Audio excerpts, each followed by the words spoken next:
Om Swastiastu. Perkenalkan, kami dari SGD 6 akan mempresentasikan hasil dari student project pada blog The Skin and Hearing System Disorder yang berjudul Diagnosis and Management of Otomyositis. Adapun anggota dari SGD kami sebagai berikut. Berikut merupakan anggota dari SGD kami. Baik, Profesor dan Dokter, perkenalkan nama saya Enrikus Ventribiera dengan 3 digit 6 terakhir 007. Pada kesempatan kali ini saya akan menjelaskan mengapa kami mengangkat judul otomiosis pada penulisan paper kali ini. Nah, untuk otomiosis sendiri itu berasal dari kata miosis. Nah, miosis itu merupakan suatu penyakit parasitik yang disebabkan oleh larva lalat. Nah, karena investasi larva lalat ini terjadi di telinga sehingga disebut otomiosis. Nah, untuk prevalensi kasus ini tidak terlalu tinggi. Sampai saat ini hanya ditemukan 63 kasus dan paling tinggi terjadi di negara Turki, India, dan juga Amerika Latin. Di Asia Tenggara ada 3 kasus dilaporkan oleh negara Malaysia, sedangkan kita di Indonesia belum ada literatur yang melaporkan kasus otomiosis. Namun karena kebiasaan hidup beberapa kelompok masyarakat berpotensial untuk terjadinya otomiosis, sehingga kita tetap menulisnya dalam penulisan paper kali ini. Selain itu karena komplikasinya cukup serius karena bisa menyebabkan perforasi membran timpani, otitis media kronis, penyebaran ke tulang temporal, destruksi tulang rawan, selulitis dan perikondritis, sehingga kita tetap mengangkatnya dalam penulisan paper kali ini. Nah, ini sekian penjelasan dari saya mengenai mengapa saya mengangkat judul otomiosis pada penulisan paper kali ini. Selanjutnya akan dilanjutkan oleh teman saya. Baik, mohon izin dokter, perkenalkan nama saya Putu Krisna Gastiartawan dengan 3 digit terakhir 211. Pada kesempatan kali ini saya akan menjelaskan mengenai rumusan masalah pada penelitian ini. Yang pertama yakni bagaimana karakteristik otomiosis meliputi definisi, klasifikasi, epidemiologi, etiologi, dan juga mekanisme patogenesisnya. Kemudian yang kedua, bagaimana gambaran klinis prosedur diagnosis serta komplikasi yang dapat timbul akibat otomiosis.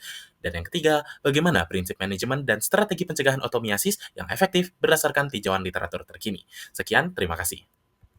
Baik, selanjutnya merupakan tujuan penelitian, di mana yang pertama menjelaskan secara komprehensif karakteristik otomiosis yang mencakup definisi, klasifikasi, epidemiologi, etiologi, serta mekanisme patogenesisnya. Kemudian yang kedua, mendeskripsikan manifestasi klinis, tahapan diagnosis, serta komplikasi yang dapat timbul akibat otomiosis berdasarkan data dan referensi ilmiah terkini. Dan yang ketiga, menganalisis prinsip tata laksana dan strategi pencegahan otomiosis yang efektif sebagai upaya peningkatan kualitas penanganan dan pencegahan penyakit ini di bidang kedokteran.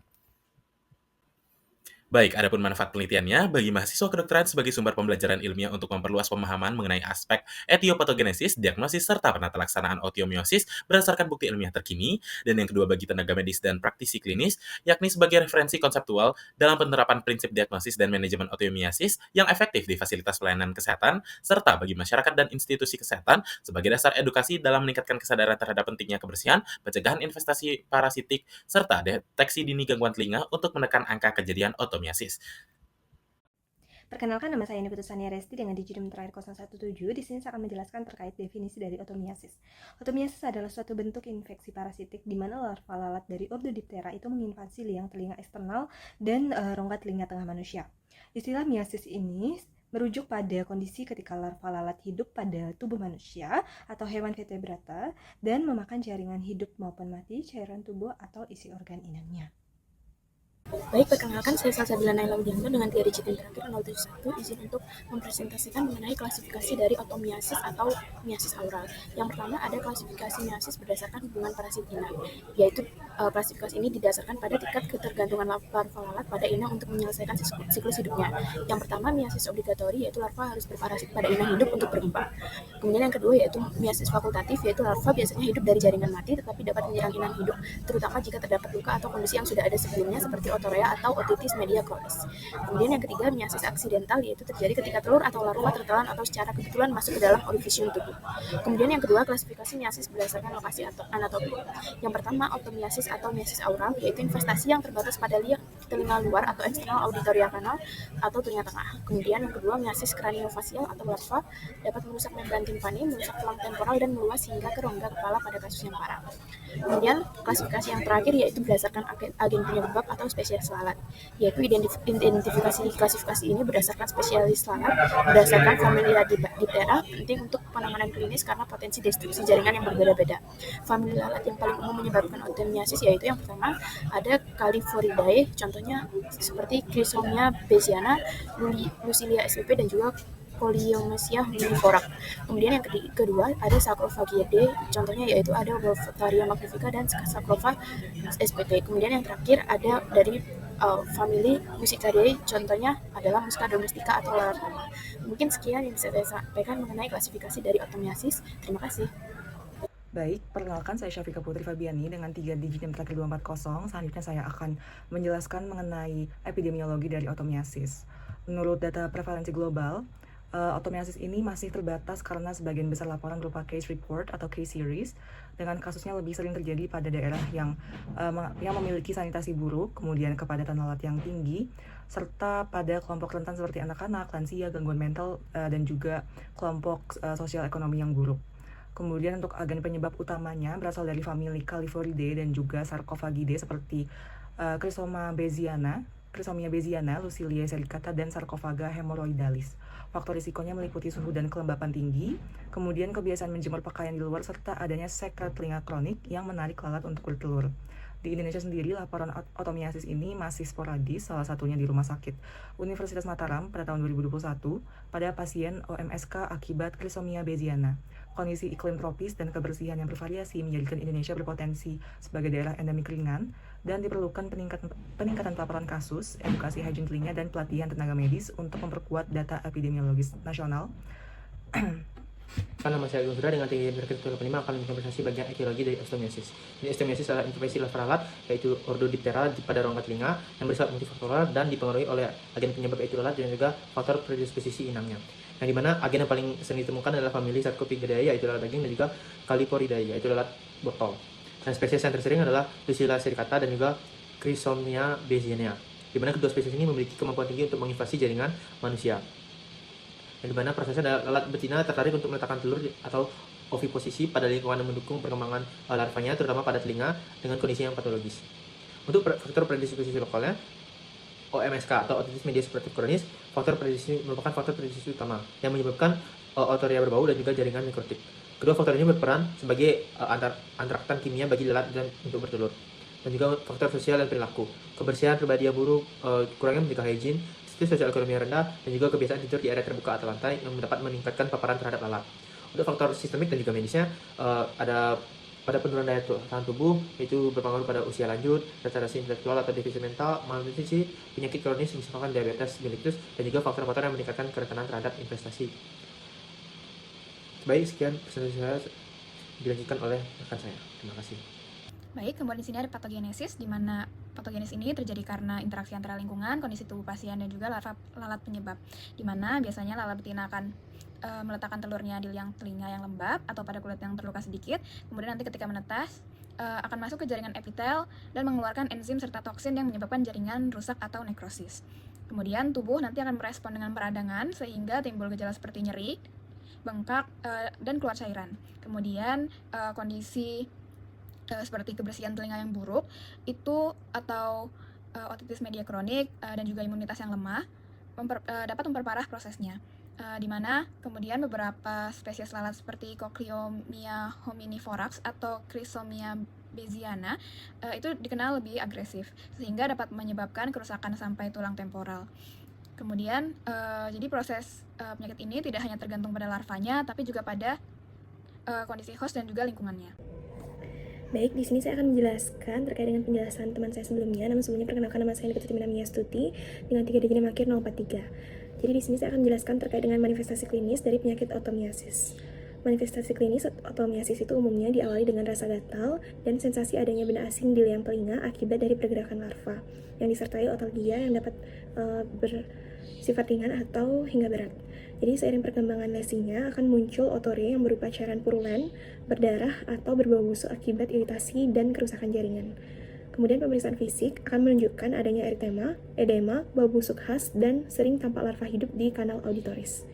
Bila lesi meluas akan dapat terjadi gangguan pendengaran seperti tinnitus, sensasi penuh di telinga, hingga bisa menyebabkan vertigo.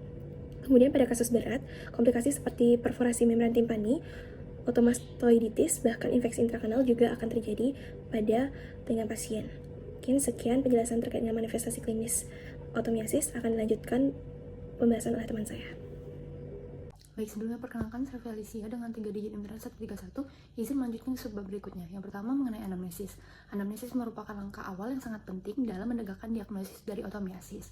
Dan melalui anamnesis yang terarah, kita dapat mengenali gejala khas, faktor risiko, dan juga kondisi yang memicu dari infeksinya. Pertanyaan utama meliputi kapan gejala mulai muncul seperti rasa gatal, nyeri yang mendadak, sensasi bergerak di dalam telinga, serta keluarnya cairan bernanah atau berdarah. Kemudian riwayat paparan lingkungan juga penting, misalnya apakah pasien tidur di luar ruangan, memiliki kontak dengan hewan ternak, atau tinggal di area dengan kebersihan rendah yang menarik lalat. Selain itu, perlu digali juga riwayat penyakit telinga sebelumnya, seperti otitis media kronis, operasi, atau luka di sekitar telinga. Kemudian faktor sosial seperti kebersihan diri yang kurang, gangguan kognitif, malnutrisi, dan konsumsi alkohol juga dapat meningkatkan risiko. Dan yang tak kalah penting, kita perlu menanyakan pula penyakit penyerta, seperti diabetes atau imunodefisiensi yang dapat menurunkan daya tahan tubuh dan memperberat infeksi. Baik, Om Swastiastu, perkenalkan saya Felicita Kintara Dian Parasita dengan 3 digit Dimitara 24, izin untuk melanjutkan. Jadi pada pemeriksaan fisik pada otomiasis itu, gejala khasnya ada nyeri, gatal, sekret berdarah, atau rasa ada benda asing yang mengindikasikan untuk segera otoskopi. Kemudian di otoskopi itu sendiri nantinya akan tampak larva hidup di liang telinga luar, dinding saluran tampak merah dan bengkak. Kemudian membran timpaninya biasanya utuh, tapi bisa berubah apabila ada otitis media kronis. Untuk tambahannya, pada kasus berat, larva dapat menutupi seluruh liang telinga sehingga membran timpani sulit terlihat. Kemudian setelah pembersihan, liang tampak merah dan kongestif dengan membran timpani masih utuh, dan pemeriksaan saraf facialis juga perlu dilakukan untuk penilaian kemungkinan penyebaran. Selanjutnya, saya akan menjelaskan mengenai pemeriksaan penunjang otomiasis. Sebelumnya, perkenalkan saya Triwan Leusen Chanturi dengan 3 digit NIM terakhir 079. Seperti yang sudah disampaikan sebelumnya, sebenarnya sampai saat ini belum ada pedoman praktis klinis yang terstandarisasi untuk mendiagnosis otomiasis. Umumnya, diagnosisnya itu ditegakkan hanya melalui anamnesis dan pemeriksaan fisik dengan otoskop, yaitu dengan melihat langsung adanya larva di liang telinga. Pemeriksaan penunjang dilakukan itu bila ada kecurigaan penyebaran ke telinga tengah atau dalam, atau jika timbul komplikasi seperti mastoiditis dan juga ekstensi ke intrakranial. Karena kondisi ini juga sering ditemukan pada pasien dengan faktor predisposisi seperti otitis media akut yang memudahkan lalat bertelur di liang telinga. Pemeriksaan yang bisa dilakukan antara lain adalah pemeriksaan darah lengkap serta imaging seperti CT scan atau MRI, yang sebaiknya dilakukan sebelum eksplorasi bedah. Selain itu, bila memungkinkan, larva dapat diidentifikasi melalui pemeriksaan entomologis setelah difiksasi dalam alkohol 70%. Baik, selanjutnya akan dijelaskan oleh teman saya. Baik, sebelumnya perkenalkan, saya Neptu Miracle Dinata dengan 3 digit NIM terakhir 073, izin menjelaskan terkait dengan diagnosis banding dari otomiasis. Yang pertama yaitu infeksi telinga atau otitis, yaitu otitis media kronis yang memiliki gejala mirip dengan otomiasis, yaitu berupa otore dan juga nyeri telinga. Yang kedua juga terdapat otomikosis yang memiliki gejala mirip berupa gatal dan keluarnya cairan, namun pada pemeriksaan otoskopi ditemukan spora dan hifa yang menjadi ciri pembeda. Kemudian yang kedua adalah benda asing telinga. Benda asing berupa benda non-biologis dan serangga menyebabkan gejala mirip otomiasis seperti gatal, otalgia, dan rasa penuh di telinga. Kemudian gejala pembedanya, pada otomiasis, benda asing itu berupa larva yang mampu merusak jaringan, sedangkan serangga mati atau benda non-biologis tidak bersifat destruktif atau merusak jaringan. Baik, otomiasis juga dapat menimbulkan berbagai komplikasi, di antaranya yang pertama perforasi membran timpani, yang kedua otitis media kronis dan ekstensi ke tulang temporal, yang ketiga selulitis dan perikondritis, serta yang keempat dapat terjadinya penyebaran ke sistem saraf pusat. Dan juga terdapat faktor risiko komplikasi otomiasis yang meliputi riwayat operasi telinga, kondisi imunokompromis, gangguan mental, serta faktor sosial ekonomi yang rendah seperti tidur di luar rumah tanpa perlindungan atau terdapatnya sanitasi yang buruk. Sekian yang dapat saya sampaikan. Terima kasih. Baik, sebelumnya perkenalkan kembali, saya Neptu Miracle Dinata dengan 3 digit NIM terakhir 073, izin menjelaskan terkait dengan prinsip tata laksana. Yang pertama adalah imobilisasi larva, yaitu dengan menggunakan agen topikal seperti ivermectin atau anestesi lokal seperti lidocaine untuk menghentikan pergerakan dan membunuh larva. Kemudian yang kedua dapat dilakukan pengangkatan mekanis, yaitu dengan menggunakan forceps alligator atau suctioning, dan juga menggunakan otomikroskopi atau otoendoskopi untuk pembesaran dan pandangan 3D atau 3 dimensi. Kemudian bisa dilakukan pencegahan infeksi sekunder dengan melakukan toilet telinga sederhana dan juga perawatan topikal, dan jika nantinya ada perforasi membran timpani, itu bisa berikan antibiotik topikal seperti tetes telinga, yaitu berupa ciprofloxacin. Kemudian saya akan menjelaskan mengenai terapi mekanis otomiasis. Sebelumnya perkenalkan kembali, saya Triwan Leusen Chanturi dengan 3 digit NIM terakhir 079. Berbagai literatur menunjukkan bahwa tata laksana otomiasis cukup bervariasi, namun prinsip utamanya tetap sama, yaitu pengeluaran larva secara mekanis. Setelah diagnosis ditegakkan melalui anamnesis, pemeriksaan fisik dengan otoskop, dan pemeriksaan penunjang bila diperlukan, maka larva harus segera dikeluarkan untuk mencegah larva menembus lebih dalam dan menimbulkan komplikasi. Terapi mekanis dapat dilakukan dengan 2 teknik utama, yaitu teknik pertama adalah ekstraksi langsung atau konvensional, yaitu mengambil larva yang terlihat menggunakan pincep atau forceps. Teknik kedua adalah teknik oklusi, di mana luka ditutup menggunakan bahan seperti minyak zaitun, petroleum, jeli, parafin cair, lilin lebah, atau bahkan strip bacon. Tujuannya untuk menutup akses udara sehingga larva keluar ke permukaan dan mudah diambil. Pada kasus dengan perforasi membran timpani, prosedur dilakukan di bawah penglihatan mikrootoskop dengan bantuan alligator forceps, suction, dan irigasi NaCl 0,9% untuk membersihkan sisa larva dan debris. Jika terdapat bisul atau luka di liang telinga, dilakukan pembersihan dan pemasangan weak dressing antibiotik topikal untuk mencegah infeksi sekunder. Selanjutnya akan dilanjutkan oleh rekan saya. Baik, perkenalkan kembali, saya Syafika Putri Fabiani dengan 3 digit nomor ke-240. Selanjutnya saya akan menjelaskan mengenai terapi farmakologis pada otomiasis. Terapi ini diberikan dengan tujuan untuk mengeradikasi larva serta untuk mencegah adanya infeksi sekunder. Untuk obatnya dapat diberikan ivermectin oral maupun topikal yang efektif untuk membantu keluar larva dan sering dikombinasikan dengan oklusi vaselin atau petrolatum. Ekstraksi mekaniknya tetap utama, dan ivermectin oral ini bisa diberikan untuk membantu pada kasus yang berat atau invasif. Antibiotik topikal atau sistemik seperti quinolone juga bisa diberikan bila adanya infeksi sekunder. Jadi pendekatan kombinasi, yakni ekstraksi, ditambah antiparasitik, oklusi, dan antibiotik merupakan tata laksana umum pada kasus otomiasis. Baik, kemudian saya izin untuk menjelaskan kembali mengenai terapi bedahnya, di mana prinsip utamanya ini adalah mengeluarkan semua larva dan membersihkan jaringan yang rusak. Prosedurnya dilakukan dengan anestesi lokal, disebut toilet aural, kemudian menggunakan forceps halus atau suction mikroskopis dengan bantuan endoskop agar semua larva bisa terlihat dan juga diambil. Setelah itu akan dibersihkan dengan larutan antiseptik seperti povidone iodin atau hidrogen peroksida, kemudian diberikan obat topikal antibiotik atau antiparasitik, misalnya seperti ivermectin. Kemudian kadang juga digunakan irigasi lidokain atau ether untuk melumpuhkan larva sebelum diambil, supaya tidak merusak membran timpaninya. Kemudian pada kasus berat, dengan kerusakan tulang atau infeksi sekunder, itu bisa dilakukan debridement mastoid atau tympanomastoidektomi.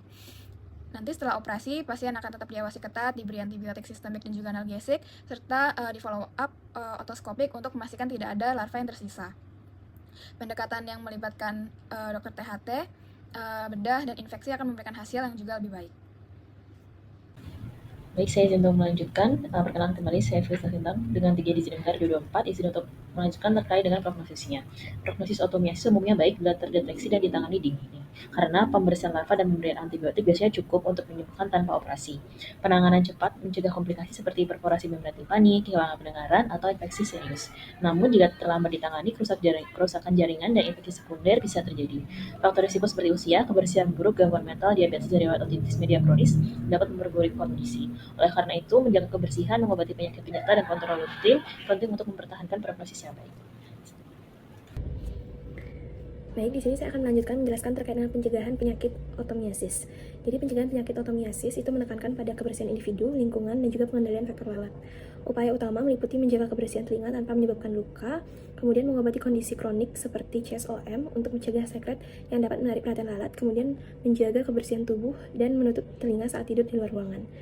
Jadi pengendalian lingkungan dilakukan dengan mengelola limbah sampah maupun organik atau anorganik, kemudian menjaga sanitasi lingkungan, menutup tempat sampah, serta menggunakan insektisida atau kelambu atau kasa untuk mencegah masuknya lalat ke dalam telinga. Kemudian edukasi masyarakat juga penting bagi kelompok rentan agar segera mengobati infeksi telinga dan menjaga kebersihan dirinya sendiri. Mungkin sekian penjelasan dari saya, akan dilanjutkan oleh teman saya. Perkenalkan, nama saya Nivita Sania Resti dengan digit nomor 017. Untuk kesimpulannya, yaitu otomiasis adalah infeksi parasitik pada telinga akibat investasi larva lalat atau Ordodiptera yang tumbuh di jaringan hidup atau nekrotik. Penyakit ini tuh sering terjadi di daerah tropis dengan kebersihan yang buruk. Faktor risikonya meliputi otitis media supuratif kronis, hygiene yang buruk, gangguan mental, usia lanjut, dan imun yang lemah. Kemudian untuk patogenesisnya, yaitu lalat betina akan meletakkan telur di liang telinga, kemudian larvanya akan menetas dan merusak jaringan melalui aktivitas mekanis dan enzimatik. Untuk gejala utamanya itu meliputi nyeri, gatal, otore, dan sensasi benda bergerak di telinga. Untuk komplikasinya itu dapat berupa perforasi membran timpani, mastoiditis, hingga penyebaran intrakranial. Adapun saran yang dapat diberikan untuk student project topik kami yaitu osteomiasis bagi klinisi dan juga institusi kesehatan dapat meningkatkan indeks kecurigaan osteomiasis pada pasien dengan faktor risiko terutama pada OMSK melalui endoskopi, dan juga sangat disarankan untuk mendokumentasikan dan mempublikasikan laporan kasus guna untuk membangun basis dan data epidemiologi di Indonesia yang saat ini masih sangat terbatas. Dan juga kedua, bagi pemangku kebijakan kesehatan masyarakat yang dimana memprioritaskan program pencegahan yang berfokus pada 3 pilar yaitu edukasi kebersihan diri, perbaikan sanitasi lingkungan untuk pengendalian lalat, dan juga promosi penanganan tuntas infeksi telinga kronis atau OMSK. Dan juga untuk saran yang terakhir adalah bagi peneliti selanjutnya, yang dimana melakukan penelitian berbasis data primer untuk memetakan prevalensi osteomiasis yang sesungguhnya di populasi berisiko di Indonesia, serta melakukan tinjauan sistematis untuk membandingkan efektivitas berbagai tagihan terapi. Baik, sekian saran dari student project kami. Baik, tadi merupakan presentasi dari hasil student project kami. Mohon maaf apabila ada kesalahan. Saya tutup dengan Brahma Santi. Om Santi Santi Santi Om. Terima kasih.